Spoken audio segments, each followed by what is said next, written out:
So thank you everyone for coming to our Test to Stay emergency meeting tonight.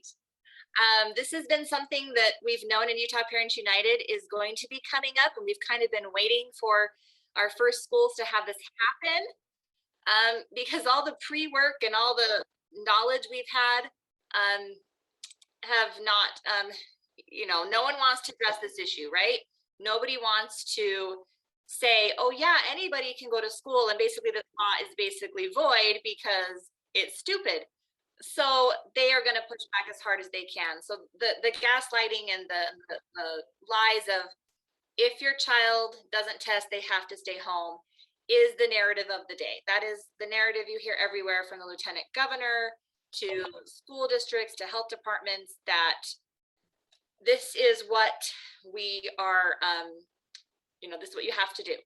But we have more information on that, and we know that that's not necessarily the case, that there's a lot more going on with the Test to Stay than just if you don't choose the test. You guys, people are still logging in. This is dinging and dinging and dinging. We're up to 23. Welcome everybody. So we know that there's more to Test to Stay. So for those of you, and Emily's coming, yay. Okay, those of you, I'm gonna give you guys a little bit of background to get caught up on SB 107 and the law, what it is, and kind of what we're dealing with in terms of this law. So the HB 1007 references SB 107.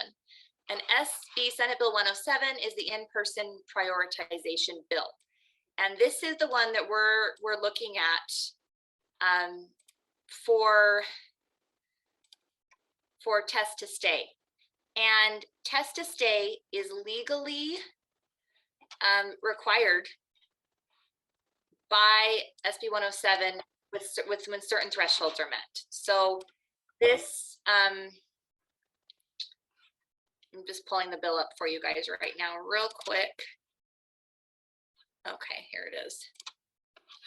So hopefully you guys can see that. Okay, so here's the bill.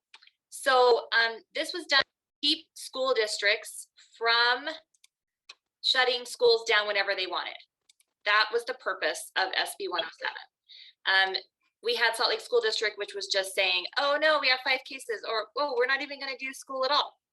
And you had Park City, we had a big problem in Park City where they decided that they would just go ahead and test their kids every 14 days and have no rhyme or reason to the testing. And so that's what happened in Park City last year. So this is why they created SB 107. But SB 107 comes with its own series of problems because now it's mandating a parent do a medical procedure or, a test, a medical procedure on their child. And it's coercive, and it forces or mandates a medical procedure for a child. So I met with Stuart Adams when they were creating this bill, and we talked about our concerns with it, and we said the biggest concern we have with this law is that if a parent does not want to test their child for any reason, then that child is denied in-person education, and that is unconstitutional. That free and equal education, that doesn't apply there. You also have a lot of problems with this causing problems with unequitable education, because you will have students who do not have parental consent, and the majority of those kids are minorities. Their parents don't speak English. They don't have parents to give them consent. Those types of issues. So the very kids that need the most help and they need most in-person education will most likely be the very ones that do not get the in-person education. And when Kearns High School did their Test to Stay, this is exactly what happened.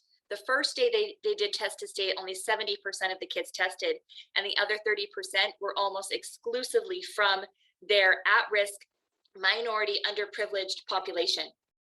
And they had to do massive outreach, personal phone calls. They had to get a whole bunch of Spanish people. They had to do massive outreach to that community to try and get those parents to acknowledge they needed to give this parental consent.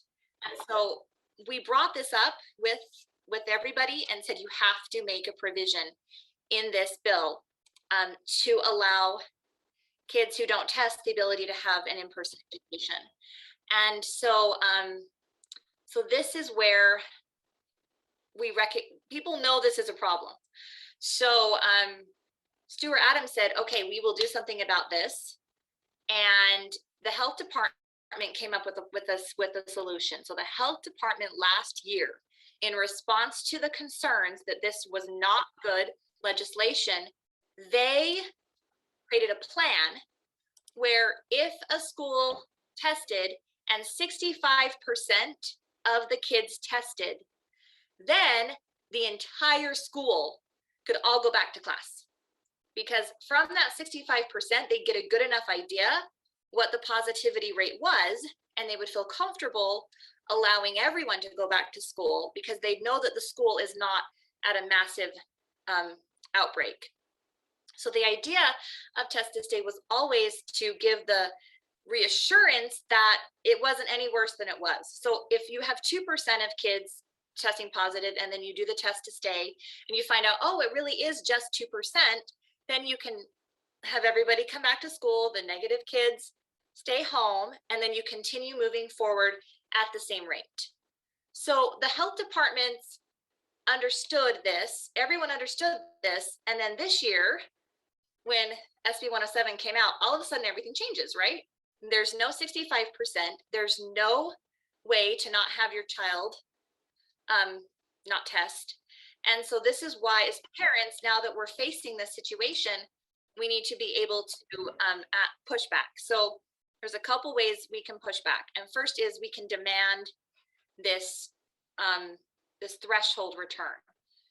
And Emily had a great conversation with the health department today. And I know we have parents here from Jordan, we have parents here from Canyons, and maybe some other school districts. So we're talking mostly specifically about Davis School District because those are the people we chatted with mostly today, because Syracuse Elementary is testing tomorrow. So, but this can apply to all of you guys as you move forward and work with your school districts. These same conversations, these same ideas can help you guys as you navigate this issue with your school districts. So basically, in this law, okay, we are still letting people in, you guys. This is great. Welcome everybody. Thank you everybody for tuning in. What you see here on the screen, this is SB 107, Senate Bill 107. And it's right here in this section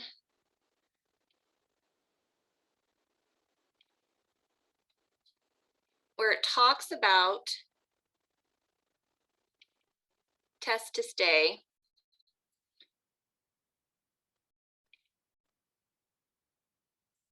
Okay, so here's our thresholds right here, okay?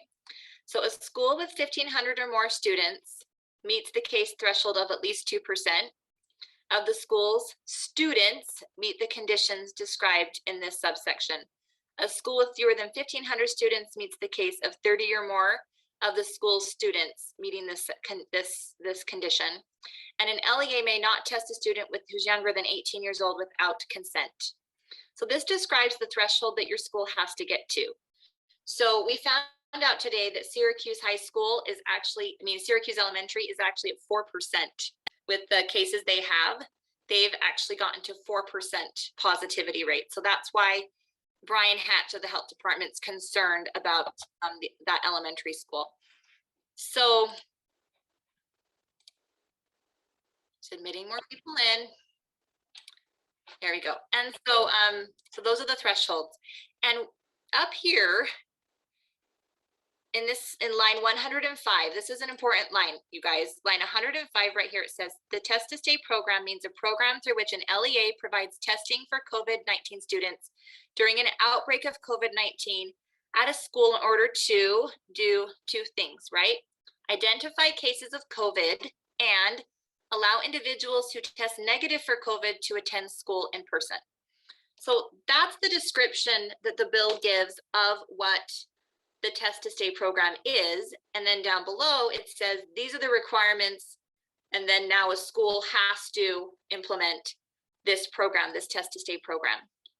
So that is those are the important points of the bill. Brian on Facebook just posted something that I'd missed. This is why I love getting parents together. He posted that in SB 107, it's very clear down here where we were before that it says a school's students meet the conditions. And I think our schools might be including their teachers. In the letter to Syracuse Elementary School, I believe it says students and teachers, and Lindsay's nodding, and Lindsay's from Syracuse Elementary. It says students and staff. So this is the first thing you can push back on, right? Is to verify with your school that this is just students, not staff. This is an important distinction because staff is also exempt from Test to Stay. Staff, teachers, administration, none of them are required to test in order to remain in school. So, and that is outlined in the health department guidelines. So we have the law, and then we have the health department guidelines. So the health department guidelines, let's see, I should have them bookmarked, but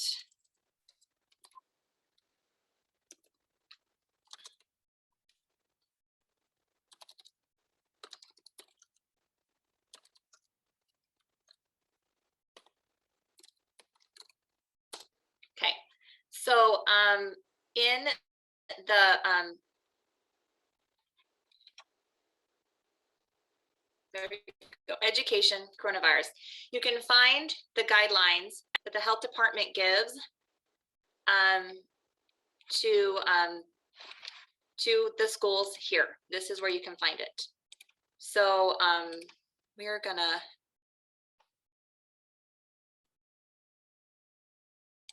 Emily's got her hand raised here, and I'm gonna unmute her. Emily, hi, where are you? And I'll let you guys say hi to Emily. So Emily is another Davis School District parent who's done a lot of work on Test to Stay and a lot of work on all of these laws with me on understanding all of this. So if you want to understand what your school is doing, you're getting it from the health department, and this is in this document here, and it's got everything. Testing, and here's the Test to Stay. So this is the Test to Stay, takes you to the bill. It has all the information. And this is where it says it right here. School staff are not required to participate, but can do so if they choose. So that's where you find that piece of information. Coronavirus.utah.gov/education.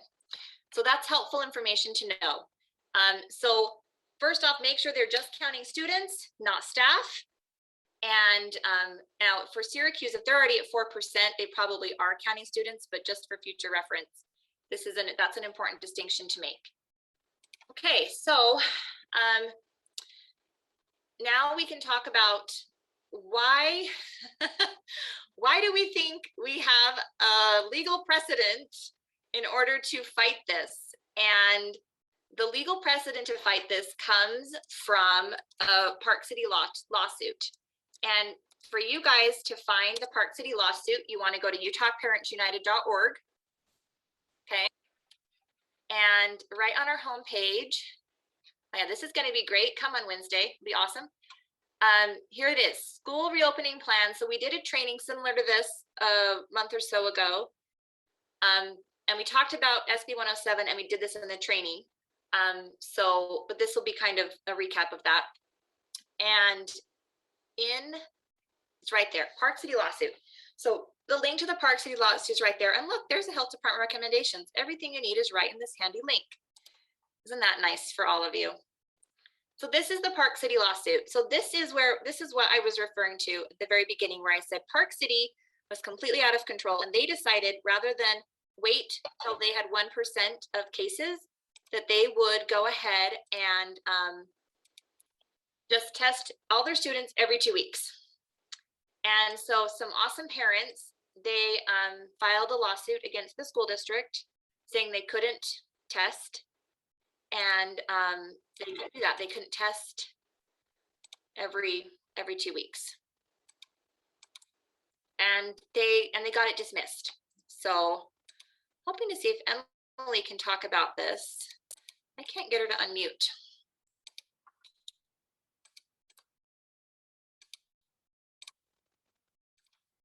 And she can tell you about this lawsuit.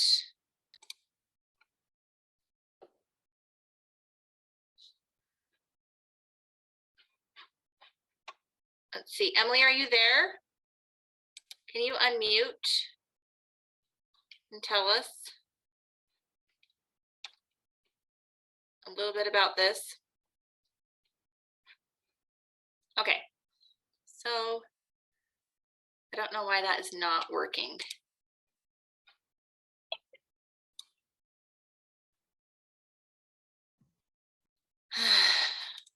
Okay, so the lawsuit was dismissed. So we talked to several lawyers about this. And so the lawsuit itself is kind of different. It's based on this 2-week thing, but what's important about this lawsuit is the dismissal. And what you're seeing here on this page, what we're reading here is the dismissal. And we've had this confirmed by several lawyers. Austin Hepworth is a great lawyer that's working with Utah Parents United. And then we reached out to the Park City lawyer who did the lawsuit today. And he verified and agreed. He's like, yep, this is what was decided upon. So this sets an agreement. And what this is saying is that SB 107, which is the bill we just looked at, basically says that local education agency requirements, so an LEA in accordance with SB 107, that because of the language in the bill, which controls all future health orders, makes it clear that whether a student chooses to submit for a COVID-19 test is not among the identified criteria for evaluating eligibility to an in-person learning. So what this is saying is that submitting to the test is not among the identified criteria. So if you go back to SB 107, we'll have to skip back here. I don't know where it went.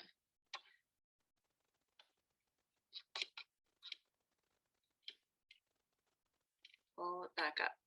Sorry, you guys. If you go back to SB 107, in that one line where it identifies the 2 criterias for test to stay, okay? It says the 2 criterias for test to stay are to what? Identify cases of COVID-19 and allow individuals who test negative to attend school in person. All right, so that's line 107 and 108. So what this lawsuit is saying is that in those 2 criterias, it doesn't ever say that a student has to test. It doesn't say that the student is required to take the test. It just says that a student who tested negative is allowed to attend in person. But there's no requirement in the law that says that the school has to test every student. There's no requirement that says a student has to test. So this was the argument that the Park City lawyers made to all of the entities who were a part of this lawsuit. This is the argument they made, and they all agreed. All of the people who signed the dismissal letter agreed that to submit for a test is not among the identified criteria. The language clearly allows a student who refuses to test COVID-19 to participate in in-person learning. Now, there are those that argue that that's not the case. They say the language says something else. They say, no, the language says that it only allows, but it doesn't say only. The word only is not in that SB 107. It just says allows. So there's nothing that distinguishes that only those students are allowed. So that is what they're arguing in this dismissal. So they say because the language doesn't say that a school has to test every child, that we're going to dismiss this case because, you know, we don't need to deal with this. So let's look at who signed this. This is what's really, really important, you guys, because this is why this lawsuit is important. Because Richard Saunders, in his off capacity as executive director of the Department of Health. All right, so here we have the Department of Health. Now, the Summit County Board of Health, not as big a deal. The other people, not a big deal, but this is the other one that's very important. Sydney Dixon, as state superintendent, okay? And then so those are the two main people. So we have the director of the Department of Health and Sydney Dixon, state superintendent, agreeing in a legal letter, and it's all signed, everything's all, and look at all the attorneys that signed this. You have a lot of attorneys that signed this letter, right? They agreed that this is the interpretation of SB 107. Okay, this is the agreed upon interpretation of this law. So if this is the agreed upon interpretation of the law, then why is our school district saying, if you don't test, we have to test every child? And if you don't test, you have to go home. So this is where we have disagreement. And when we talked to Austin today, he was like, ooh, he's like, this is a golden nugget, because this truly is like a gift, because you now have an agreement, and now you have, that's in contradiction with what the school health departments are doing and what the school districts are doing. So we have to now rectify and handle this issue. So no one's been willing to deal with this, but now that we have students that are facing this issue where they either test or stay home, like our Syracuse parents, right? Now that we're facing the issue, we can now force them to address this discrepancy between the legal definition of what they decided and what the health department and the school district are doing. So this is why this lawsuit is important. So for all of you in other school districts, this is the part that you want to print out and you want to have and you want to understand, and then you want to tie it directly to those two lines in SB 107 to point out that it doesn't say this right here: a student chooses to submit for a COVID test is not among the identified criteria. All right, so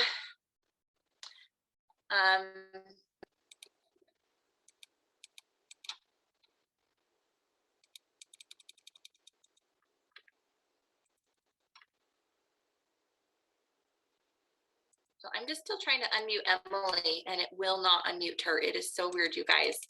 I'm like clicking the thing to unmute her and it will not do it. So let me try one more. She should be able to unmute herself. I know it's not letting her do it. It's really weird. Is she on her phone? Might be why. She talked to a bunch of people today, so I really want to unmute her for you guys. So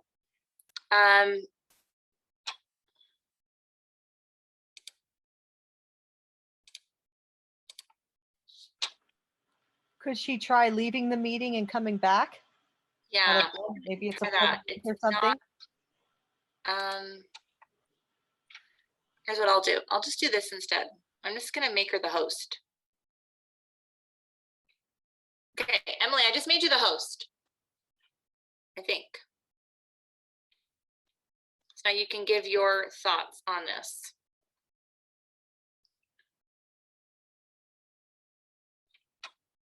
All right, and then I'm guessing there might be some questions in the chat, so I'm going to pull up the chat real quick. Okay, there's Emily. I can't unmute myself. Okay.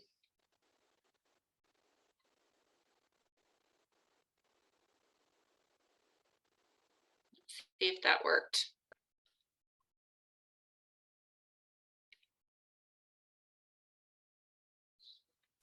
Oh, thank you. Yes, Jason. Yes, among those representing is the Attorney General in Utah. So that was who's representing the health department, was the Attorney General. So we also have the Attorney General's office signing on to this Park City lawsuit thing. Okay. All right.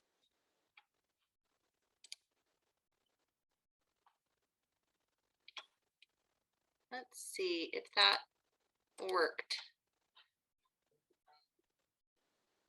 I'm asking, oh, she's asking to get into the meeting again. All right, we're gonna see if we can get Emily into the meeting again, and then maybe we can get her going on here. Okay, so hopefully that helps you guys understand the lawsuit and understand the piece of legislation we're looking at and the lawsuit that's tied to it. Hey, I think I got it.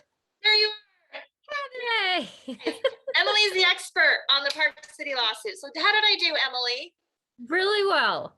Good. So I think the other piece that I would add to it is when you are talking to people, you need to make sure that it's very clear that you understand that this was a motion of dismissal. This was not a ruling of the judge. The judge didn't look at both sides of the argument and rule in favor of the McClures. What it was is that all of the parties who were involved, so the McClures plus the people they were suing, which is the Utah Department of Health, the State Board of Education, Summit County, Park City School, all of those people said, the McClures were like, fine, we will drop the lawsuit if you will all sign this saying that these people agree that this is how the bill is interpreted. So the reason why this is important is because it doesn't make this motion to dismiss law. It just sets a precedence that the head of the health department and the state superintendent already signed something once that they agreed to this interpretation. So it would be really easy for a judge to be like, you've already decided once that this is what you think, so you should probably stay consistent with it. So we need to make sure that we're not going in, arms swinging, saying this is the law, you're breaking the law, Park City already passed this lawsuit. They didn't. They agreed to have the lawsuit dropped if they would sign something that said this is how it should be interpreted. So what's happening now is the other part that I need to just share is when I talked to the health department today and I brought up, hey, well, I think teachers are being counted in the numbers, but they aren't required to test. I was told that in the case of Syracuse, there are only 2 teachers in that number of 40.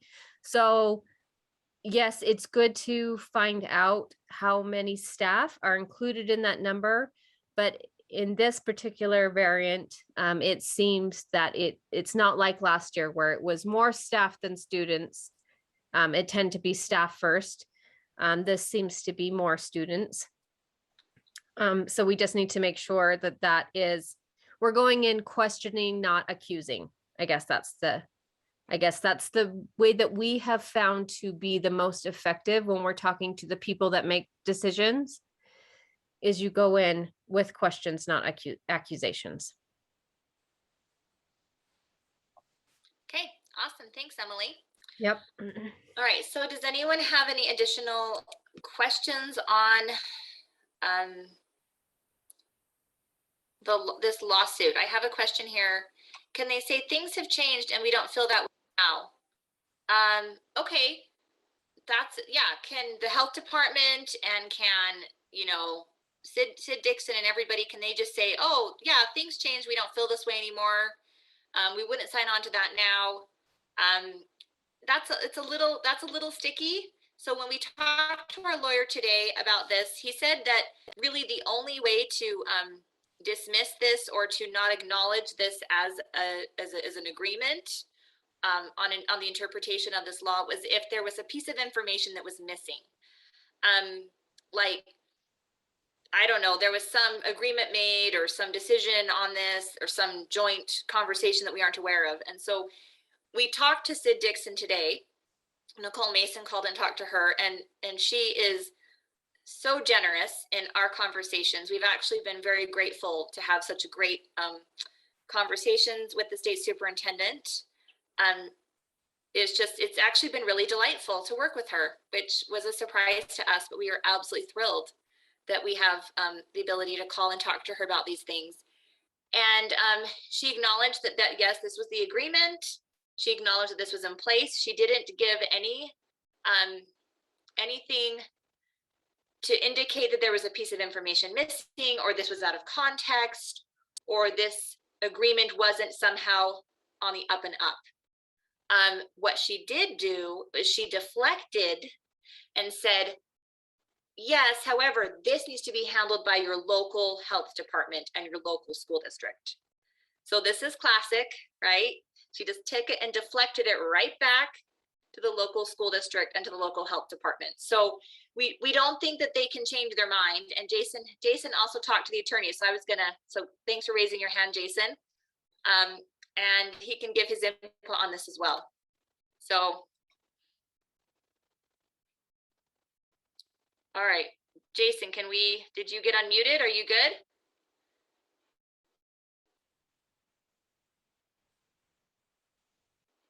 Let's see, where did he go? I love Zoom, you guys.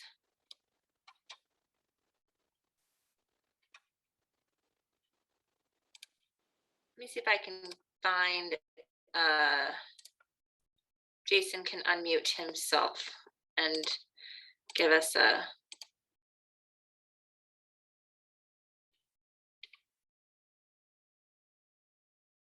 So, yeah, so Jason specifically asked this question, and the reason we can't hear Jason. Let's see.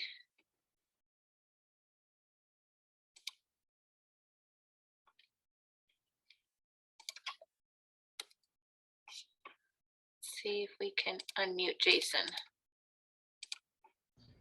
Can you hear me now? There he is. Jason, yes. Hi, Jason. Perfect. Thank you. Jason is an awesome parent who also reached out to these Park City lawyers, had a conversation with them, and he can clarify a little bit more of what he learned from them as well.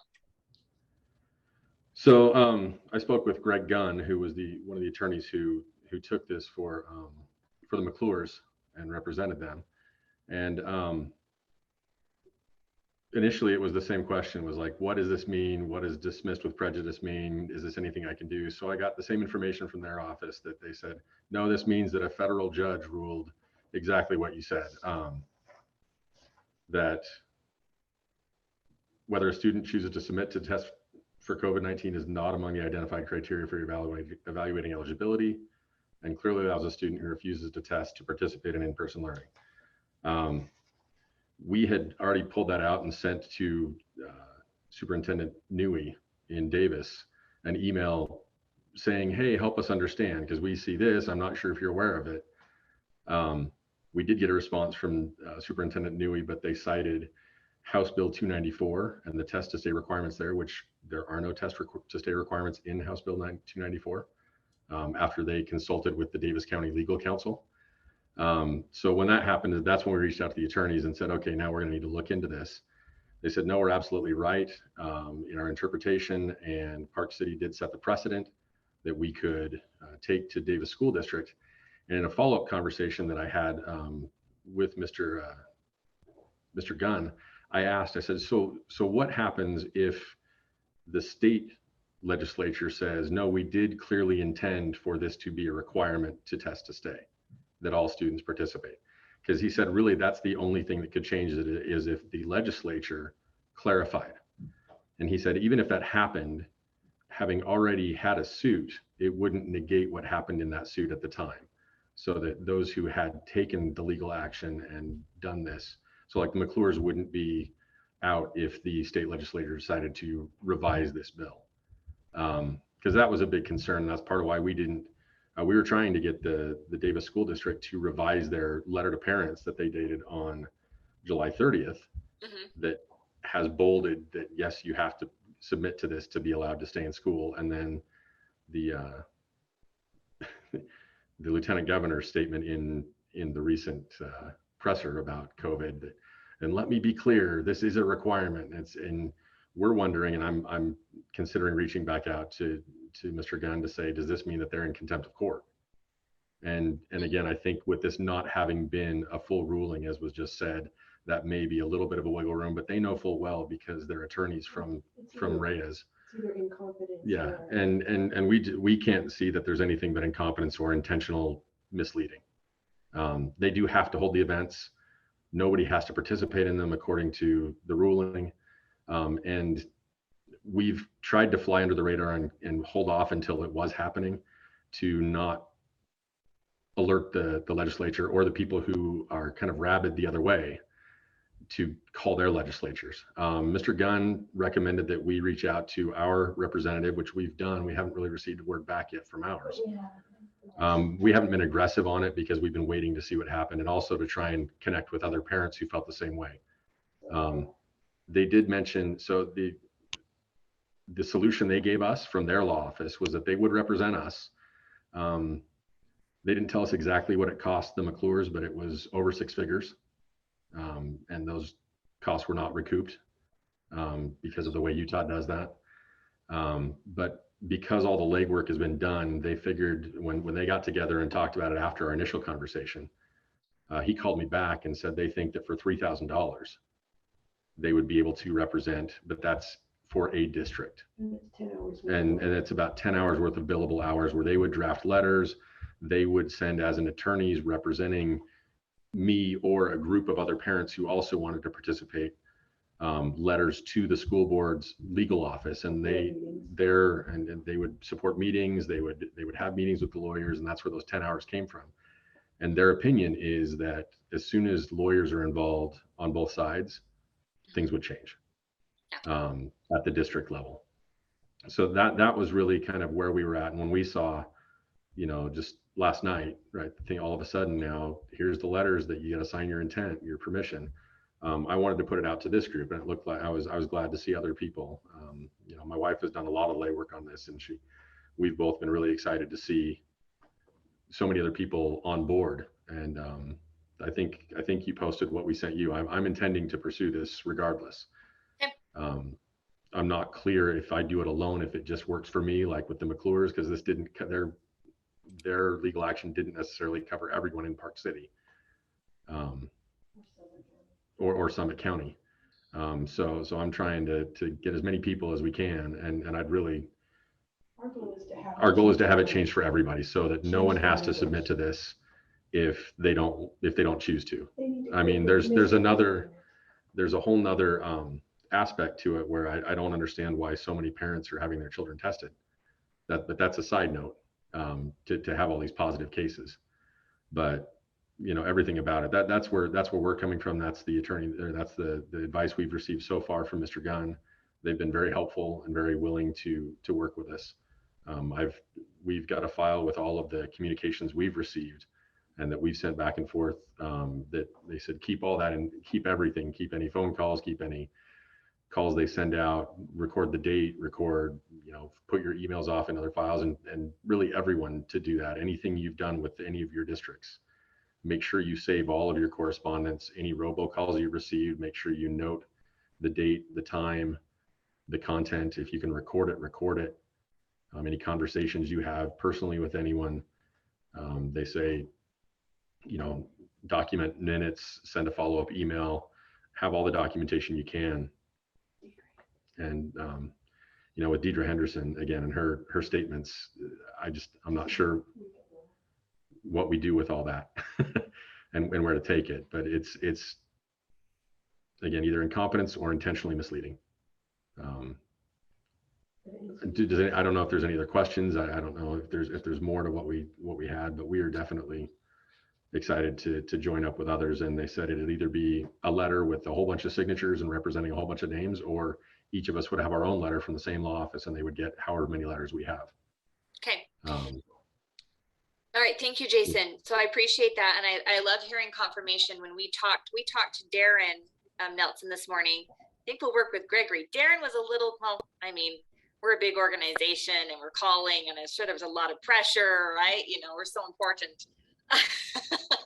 But he did say basically the same thing, that they would provide letters that would basically outline this, and it would, around a $3,000 fee for these pre-litigation letters, the shot across the bow type of a letter that we could start with and go from there. And so I definitely think that this is a way we can go.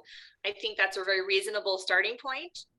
We also talked with Austin today, and he said that out of the goodness of his heart, he would also be willing to get on a conference call with these lawyers as well. And so we have someone else we trust and who kind of understands this to help make sure that we are, it all is working well, and we're well represented, and from every angle, everything's covered, and we have what we need to be able to handle this in Davis School District. So for those of you who are not in Davis School District, I think what this does is great, because we can create a process or start, this here in Davis School District, if we need to take, do pre-litigation and like you said, as soon as lawyers get involved, right, things start to change rapidly. Davis School District doesn't want a lawsuit. They don't want to deal with this. And so I don't think it will take much. I really don't think it will take much. And then that same thing can be applied to other school districts. And it's possible it could be less, even maybe less of a fee if it's just a changing of the letter or however that works. So, so I think it's a good place for us to start. So if we have enough parents that want to get on board with this and do this, we can start a fund, we can create a fund, and we can start fundraising for this. I'm not sure if this is something you want to fundraise uber publicly, or if we want to try, and that's why I want to get as many people on the Zoom call as possible to kind of talk about that, doing a big call to action for creating legal fees. I mean, I don't know. Any thoughts on that one?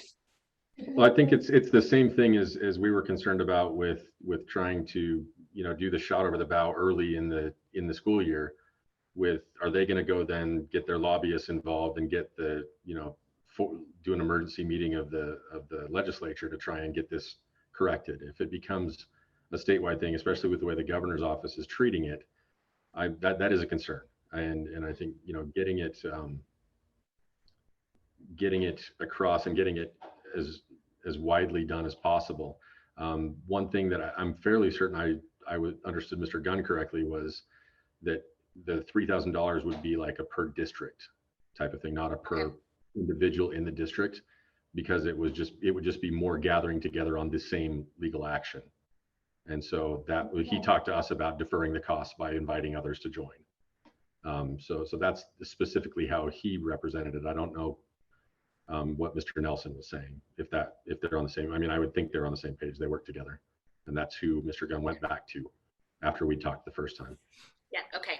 So, Corinne, yeah, I think that whether we let them know now or when we have the letters in hand is not going to make a lot of difference. And that's per Austin. That's per the legal counsel that we spoke with today. Is they have their lawyers ready for stuff like this anyway. And getting together a special session doesn't happen in the blink of an eye. The governor can call one, but he's going to do that if he thinks that the legislature is going to be favorable in working with him on this. And they already didn't like how much of an overreach he had last year. So the chances of getting a special session called, while not impossible, seems slightly improbable to me right now for something as small as one district, right? It's not a statewide thing. So I personally don't see any harm in letting Davis School District know that that is what is being pursued. Maybe that's going to be enough, is the discussion of pursuing legal counsel will be enough for them to change stuff. Okay. Now, Emily, I agree. I think you're right on this. And I think sometimes the threat of legal action is as good as legal action. So it's really easy for UPU to create a fund, but I'm not sure all the legalities of it being for legal fees. So we'll have to run this by Nicole and Katie, who handle our money and handle our 501c3 and 501c4, and how we do that. So we'll figure that out, but I don't know if a private citizen collecting it. So we will, behind the scenes, we will hash out how we collect the money, how we do that and make sure it's done the legal, proper, correct way. And Utah Parents United, just for everyone's information, we do not sue people. As an organization, we can't. That's not something, it has to be the parents who are doing this with the school district. We're happy to help facilitate. We're happy to help do whatever we can to help. But Utah Parents United is not going to be filing a lawsuit against anybody. So it just does, it's not how it works. That's why collecting the money, we have to find out. But I think we can have a legal fund. That's what we'll find out for you guys, is what we can do there. Because if that's the case, then it's really easy, because everyone, we can get it all donated, we can track it. It can have that confidence behind it for people, knowing if they donate, it will go towards legal fees for this. And it's an easy link that can be shared. So we'll do some research on that and find that out. So the other side of this is this compromise idea. And I mean, we want to do something to help these Syracuse families, because you guys are facing this tomorrow, and you're facing this decision tomorrow. And some of this action may not happen fast enough. So they're going to test. So Lindsay, tell us what the testing procedure is. How many days do you guys have? Because we talked to Brian Hatch today about it. So fill us in, and then Emily will tell you about her conversation with Brian Hatch, and just maybe a compromise or something that might help you guys in the meantime before we take this big legal action. Yeah, so the only thing, let me pull up the email that they said was the times you could come privately in the morning before school from 7:45 to 8:45, or do it after school from 3:30 to 5:30 by appointment. If you want to know when your child is being tested during the day, we can call the school to find out the time. They just said if your child tests positive, we'll call you to come pick them up. If you don't wish to your child to be tested here, you may take them to a private or public test site. And if you choose your child not to have your child tested, we will respect your decision, but in accordance with the law, they will be excluded from school until Friday, September 24th, without a negative test results paper. That's it. Wow. Okay, so I just have to say that the thought, I mean, it was hard when the high schools were doing test to stay.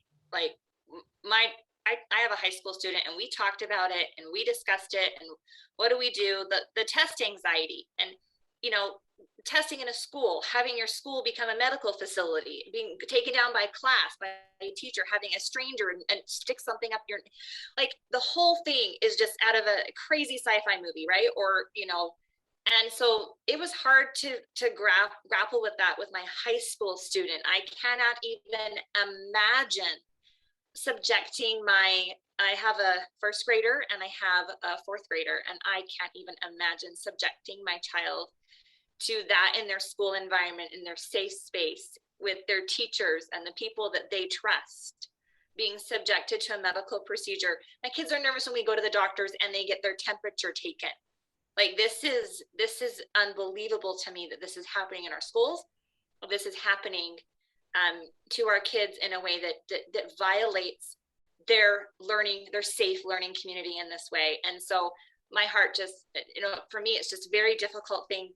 Just that part of it alone, not even the consent and the coercion and the manipulation and the fact that, the tests aren't accurate, that we can't even identify COVID, that this is all of those, set all of that aside, right? And this is something that for a lot of parents, a lot of families, and a lot of kids just isn't something that you want your child to be subjected to. So I absolutely, appreciate that and validate that for you as parents. And I think that I talked with my school when we had to possibly have my daughter test to go to prom, and it was and we went and talked about, she has test anxiety. This is a real difficult thing. What do we do? How do we deal with this? And they were really great, and we came up with some accommodations that would work for her and some things like that. But even it was my high school student, this was a difficult thing to undergo. So I appreciate where you guys are coming from in terms of the difficulty of this. So we want to do everything we can to help you guys. So we absolutely recommend not testing. And Emily, why don't you tell her? Sorry, I just had to get my little spiel out there. Sorry, because it just rips my heart out. Okay, Emily, why don't you tell everybody about the conversation with the health department today? Okay. And I think it's important to note that as an advocacy group, despite our own personal strong passions about one thing or another, is we do advocate for parents to do what they feel is best. So if there are parents who feel like it's best to have their child tested, we are in support of that as well. Mm-hmm. Just so that we're clear in case anybody is trying to manipulate our stance as a group. Thanks, Emily. I know. I also have to give the disclaimer that we recommend that you all follow the recommendations of the health department and that you always follow the law. That is our stance. And the law has a lot to do with parents' rights. So that's the law we want you to follow. It's your parental rights. But that being set aside, and the only reason that I mentioned that is because the only way that this compromise works is if everybody as parents make sure that we are doing what is best for our own child and not telling somebody else what to do, what's best for their child. Because I mentioned to the Davis County Health Department today, I said, I'm looking for a compromise because we are an advocacy group that wants options for parents who want to test their kids so that they know one way or another, because that's a valid thing. Some people just need that information. And then we want to advocate, we want options for parents who are really uncomfortable with their healthy children being tested for something. We want the options for both. And last year we had that option where if a test to stay was implemented, they had a threshold of 65%, meaning if they had 65% of the student population test, and that the tests that were taken by that 65% population or greater was under 2% positivity, then anyone could go back to school who did not have a positive test result. Meaning if you didn't test, you couldn't have a positive test result or a negative test result. You don't have any results. You could still go back to school if 65% of the population tested and the positivity rate was under 2%. When I mentioned that to him, he was telling me that the current law, SB 107, took that away from him. And I said, it actually doesn't, especially with the precedents that this lawsuit sets, that the executive director of the health department and the state superintendent signed saying that they agreed to that interpretation. There is some room for the health department to set different parameters onto that test to stay. So he said he would consider it, which is the best news possible, because that really does give people and parents the option to test if they want to, and to not test if that is not something that they are comfortable with. And what we saw last year, because he's worried that if you give parents options not to test, they won't. He's worried that the majority, but that's not what we saw last year. Last year, when the option was to not test or not go to school, or we saw actually a significant portion of the parental population giving consent to test. Now, that was in high schools. I do not know if elementary school parents are going to feel differently, but this is the compromise that the health department is at least willing to consider giving us. They haven't decided, and I do not think he will decide before Syracuse tests. I think he is waiting to see what the Syracuse test results tell him. And then he will possibly make a decision on that. But that is something that we are currently talking about with the health department, and they are, it's a tricky place. The health department's job is to protect people, whether they want protection or not. And I actually asked that question. I said, is it your job to protect the people who aren't vaccinated? Like, is that your job, or is it that the parents' job? And as a public health department, they really do feel like that falls under their jurisdiction, is to put things into place. So it's a tricky situation talking to a department that feels like it's doing what it needs to be doing and it's not violating any rights. And us parents feeling differently about that. So that's where we are. Well, I think it's impressive that he is willing to listen and that he's willing to look at a possible way to open this up to students to return that didn't test based on the test results he sees. I don't think it's the answer. I think we're going to end up with legal letters either way, because then you have an issue with, so what if it is above 2%? Right. Like, then what? Then you're toast again. Yeah, so we didn't talk compromise. about that, but you're absolutely right. We get into a whole can of worms again. So I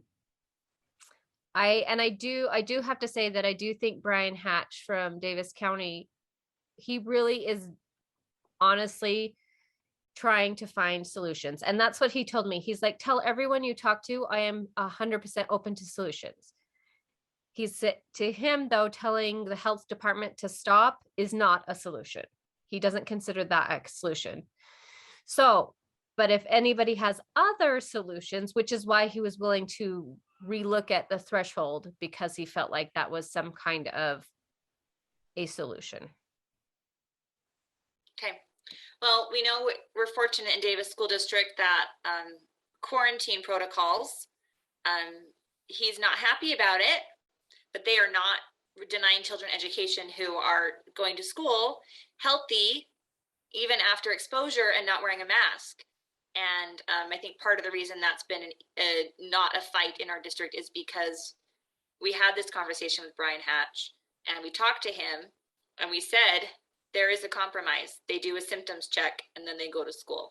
And that was a compromise that was, like, okay, all right, I'm hearing you. They're going to come to school, and he's not very happy about it, but he recognizes there's nothing he can do legally, that there's nothing the schools can do legally. And so I somehow have like writing on my screen. I don't know how the writing is popping up, these little lines, no clue. I don't get Zoom very good. Anyone can tell me, these are magically appearing on my screen. But it is good to have a good relationship with your health department. So for those who are outside of Davis School District, who are working with their health departments, who are having these conversations, going with solutions, going with options, going with a compromise to open the discussion, to open the dialogue. Even though at the end of the day, we are going to probably end up where we're ending up, most likely with legal litigation. It's just a really positive way to build those relationships. We are going to be here for a while. COVID isn't going anywhere. We are going to be fighting these battles for quite a while. And so it's really important. It's really good to have these types of relationships and to build these relationships. And as an advocacy group, that is the thing that we try and model and teach for you as parents, is how to advocate for your kids and how to build these relationships and have these things for your school districts across the state, no matter where you are. And there's some school districts will be more reasonable than others, and it's taken time to build these relationships, but it's important to try and do that and have those relationships with your superintendent and your health departments and your representatives and all those people that we are dealing with, to try and get them to represent us as representatives. So, all right. So Lindsay, what questions do you have for me as a parent who's facing this now that we've gone through all of this, and as a parent who's facing this right now, for all other parents asking what questions do you have now? So I was actually typing this to Jason because I was just curious to know where he is at with how quickly he's going to start pushing forward. I saw in the chat, there's a ton of us parents in Davis County that are ready to support this. so obviously there's some people on here that I know that are also in with the Syracuse Elementary issue that I'm in tomorrow. You know, I'm fine to keep my daughter home the 10 days. She's a fourth grader. And I asked her, you know what, I'm going to let you choose this. What do you want? She's like, I'm not sick. Why do I need to be tested? And I said, I get it. There, you don't need to. And so I'm just going to keep her home because I don't feel like obviously we can turn this around quick enough to get her back within 10 days, but curious to know for us parents that all have said, Jason, we want to go forward supporting you. How are we going to hear feedback? What's the best way to keep in contact with you?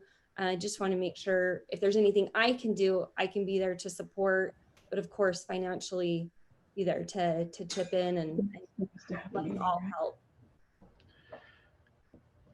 Okay, can you hear me? Yeah. Did my unmute work? All right. No, I've seen a lot of the people chiming in, and I don't know if you saw my note in the chat that, you know, if this was me and tomorrow, if my kids were at your school, I would take them to school and I would refuse to allow them to be tested. But that's kind of how I am. Right. And I would make them call the police and take me away, and then that would give me another lawsuit. And I would remind them of this. I mean, I would have a confrontation about it. That's how I would handle it. And I would provide notice to the district that this wasn't going to fly.